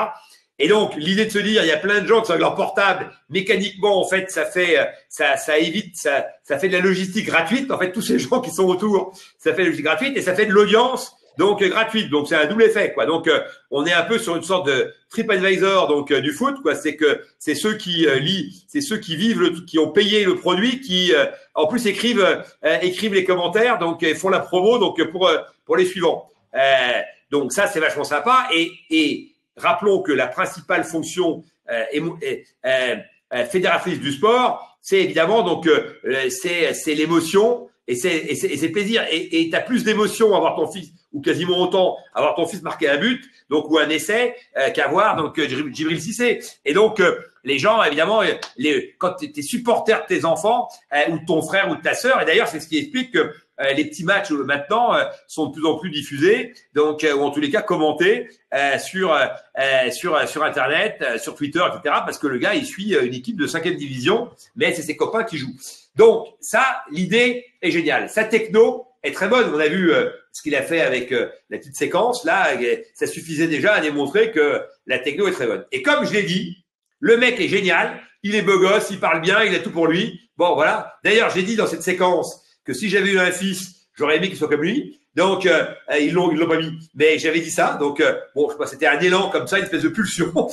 Ma femme, elle dit, mais qu'est-ce que tu racontes? Mais c'est vrai que, alors, j'ai pas de fils, heureusement, comme ça, du coup, il pourra pas aller chez le psy après pour dire, mais mon père, il préfère les autres enfants. Mais, voilà, je trouve que c'était, le gars, il avait une décontraction, et à la fois, donc, une efficience, qui est très rare, donc, chez la même personne. Alors, lui, pour le coup, ultra empathique, quoi. T'as vraiment envie de le suivre. Voilà. Après, qu'est-ce qui merdait? Son chiffre d'affaires. C'est-à-dire que globalement, il a fait aucune démonstration de pourquoi il allait pouvoir passer à 3 millions de chiffre d'affaires. Il aurait dû dire qu'il embauchait un directeur commercial avec 5 commerciaux et que déjà ils avaient des contrats qui commençaient à tomber. Que il y avait une demande extrêmement forte. Qui nous dit Decathlon double son budget, machin, triple, super. Et à la fin, 250 000 €. Moi, tout seul, avec une commerciale qui démarre sur le sujet, on a fait 250 000 € sur Fairmove en régie pub l'an dernier, tu vois, et cette année, je veux faire 600 000, tu vois, alors que j'ai 50 000 followers, tu vois, et j'ai 100 000 abonnés à ma newsletter, quoi. C'est-à-dire que,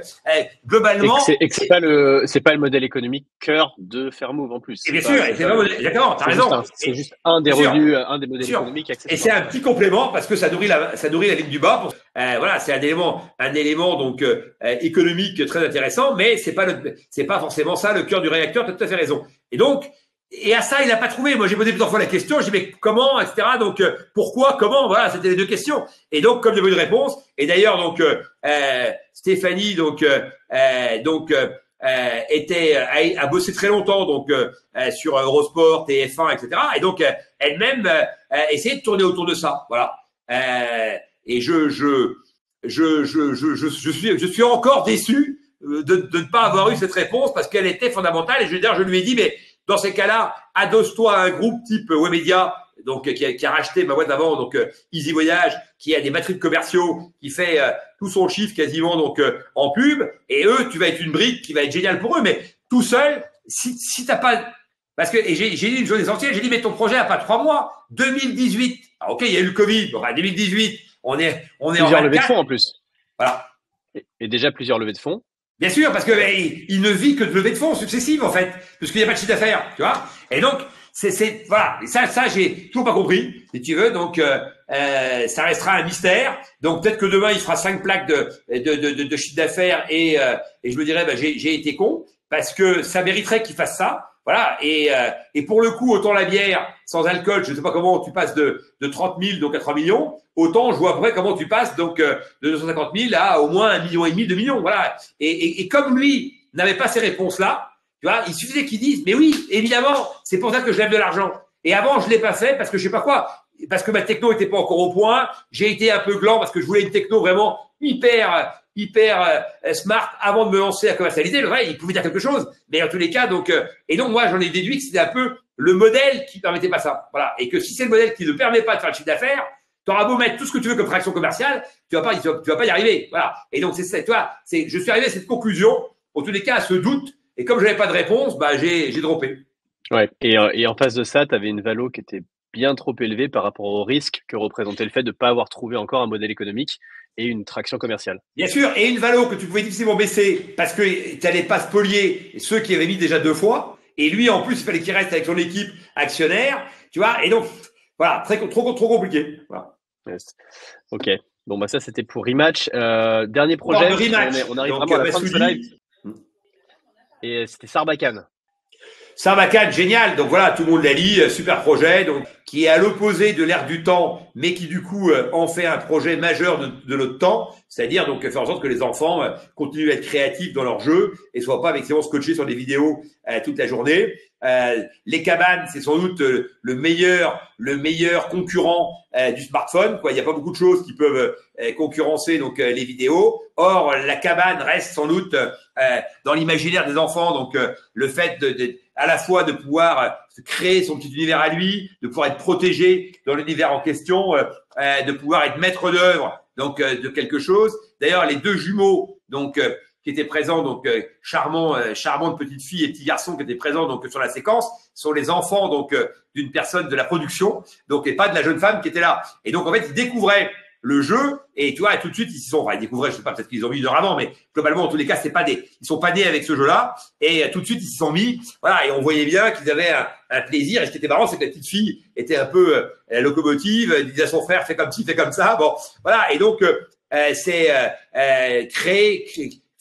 les jouets en bois créatifs, c'est formidable, et les cabanes, c'est ouvert, donc c'est ouvert à tous, et son système est très ingénieux et très facile à mettre en œuvre. Après, je sais pas s'il y a vraiment des concurrents sur le même sujet. Ce que j'ai dit sur le plateau, c'est que c'était quand même beaucoup plus cher que les formules en plastique, et donc est-ce que elle va rencontrer son marché, c'est aussi une question. Et puis il y avait ce problème du bois ukrainien, voilà. Mais globalement, c'est un super investissement, bravo Kelly. Donc je pense qu'elles feront un très bon duo et que ça va dépoter. Je suis pas inquiet sur la suite de ce projet-là. Donc ça paraît un projet qui va naturellement se développer. Est-ce qu'il va pétarader? Ça, j'en sais rien. Voilà, donc mais en tous les cas, donc ça fera une affaire saine, sans aucun doute. D'autant que une fois que tu es le roi de la cabane, tu peux développer d'autres choses, hein, évidemment.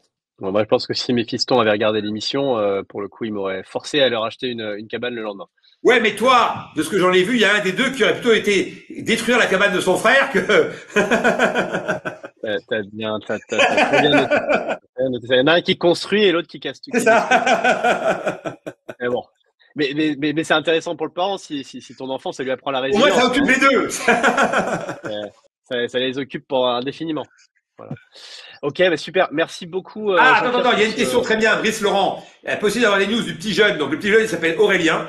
Et donc Aurélien, le pauvre, est passé très tard, alors que c'était une séquence très sympa. Donc d'ailleurs, vous avez vu que je suis un bon gars parce que je me suis mis dans son équipe. Et c'est moi en fait qui ai eu cette idée parce que je voyais que le gars était un peu perdu. Et donc, à un moment donné, pour cranter le sujet, on a dit, tiens, on pourrait pas faire un shoot ou deux. Voilà. Et donc, on s'y est mis. Et c'était plutôt très marrant. Voilà. Donc, vous avez vu quand même que Tony, donc, a tout fait pour gagner, hein. Donc, c'est pas le genre qui se laisse faire. Donc, dans la séquence, on voit l'instinct naturel du sportif de haut niveau, hein. Donc, quel que soit le sujet, il faut gagner. Voilà. Moi, mon objectif, c'était que Aurélien, c'était de le remettre un peu dans la partie. Et à la fin, effectivement, donc on lui a proposé autre chose que le projet qu'il avait, qui encore une fois ne portait pas de modèle économique. Pourquoi moi j'en suis arrivé là, c'est que on comprenait pas. Il a créé une communauté, il y a une traction, mais il n'y a pas de modèle économique. Donc on s'est dit bah tiens, nous Matudi en a un modèle économique et c'est plutôt sympa de se mettre avec Matudi. Matudi il a 4 millions de followers,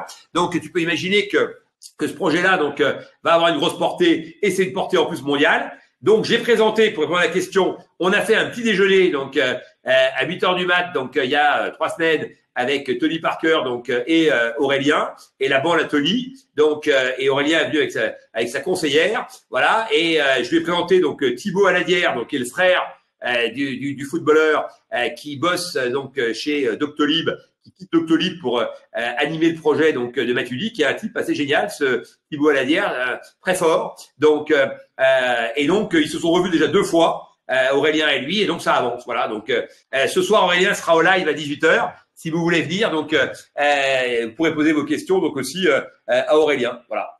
Et ben voilà, on a fini. Donc super. On a terminé. Ouais, vas-y. Un dernier mot pour conclure. Ouais. Alors moi, le mot pour conclure, c'est que voilà, je trouve que ces exercices de masterclass, donc c'est un élément, je trouve que les exercices de masterclass, c'est un moment très sympathique de brainstorming donc collectif, que vos questions permettent aussi d'oxygéner donc un petit peu nos réflexions, que l'échange avec Alexandre donc bonifie les sujets et vous voyez bien comment on procède donc pour le club Famou Invest donc et l'intérêt d'être adossé à Tudigo, c'est que on a des réflexions parfois différentes et que l'addition de nos réflexions permet aussi donc d'avoir une vision plus claire sur les sujets et le club est fait pour justement prolonger tous ces moments qu'on vit ensemble et donc rejoignez tous le club au maximum. On a besoin d'avoir des gens comme vous qui s'intéressent à l'investissement, qui permettent de démocratiser l'accès à l'investissement et aussi d'apporter une énergie positive et contributive donc au projet. Voilà, donc ravi de ces moments partagés. D'ailleurs, je pense les poursuivre pour le club au-delà même effectivement donc de l'émission en faisant donc une masterclass mensuelle qui reprendra un peu donc à la fois ce qu'on a pu voir donc sur le marché, le projet qui sera en cours donc dans le club et évidemment l'évolution des participations dans lesquelles nous aurons investi. Et 2 fois par an, on fera une grande messe, donc une grande communion physique à laquelle donc Alexandre donc pourra se joindre et qui sera un moment de partage. Donc là aussi, sans doute très sympathique. Et dernière chose, les startups entre elles ont aussi beaucoup de choses à s'apporter et à apprendre. Et donc je vais réunir toutes mes participations donc très prochainement de manière à ce qu'ils puissent échanger leurs bonnes pratiques et trouver donc des collabs entre elles. Voilà.